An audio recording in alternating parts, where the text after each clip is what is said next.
નમસ્કાર. વૈદિક ગણિતમાં 16 સૂત્રોમાંનું એક સૂત્ર જેનું નામ છે એક ન્યૂનેન પૂર્વ, જેમાં 999થી આપણે કોઈપણ સંખ્યાનો ગુણાકાર સરળતાથી કરી શકીએ છીએ. તો આજે આપણે 999થી ગુણાકારની ગણતરી શીખીશું, જેમાં આપણે 9ના આધારે પૂરક યાદ રાખવાના હોય છે. પૂરક કોને કહેવાય તેની ગણતરી અને તે કેવી રીતે યાદ રાખવા તે આપણે અગાઉના વિડીયોમાં જોઈ ગયા છીએ.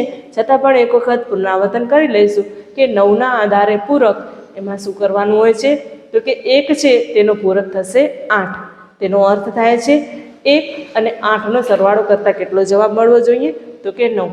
તેવી જ રીતના 2નો પૂરક થશે 7, 3નો પૂરક થશે 6, 4નો પૂરક થશે 5, 5નો પૂરક થશે 4, 6નો પૂરક થશે 3, 7નો પૂરક થશે 2, 8નો પૂરક થશે 1 અને 9નો પૂરક થશે 0. તો આ પૂરકના આધારે આપણે આજે 999થી ગુણાકાર શીખીશું, જેમાં 2 ભાગમાં જવાબ આપવાનો હોય છે.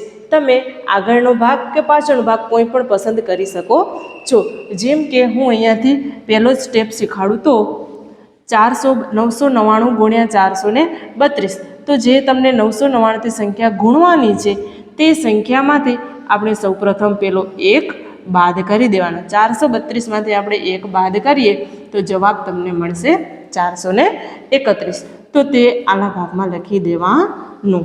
હવે એનો બીજા ભાગમાં તમે કેવી રીતે કરશો, તો કે બીજો ભાગ છે પૂરકના આધાર. જેમ કે 4નો પૂરક થશે 5, તો સૌપ્રથમ પેલો અહીંયા 5. 3નો પૂરક થશે 6, અહીંયા 6 લખીશું.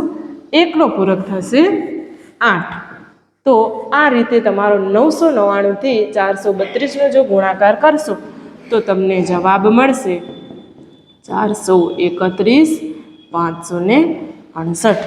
તો આ રીતે આપણે એક ન્યૂન પૂર્વેણની 999થી ગુણાકાર કરતાં આપણે જવાબ મળશે 431, 568. આ રીતે આપણે દાખલાની ગણતરી કરી શકીએ છીએ. અસ્તુ.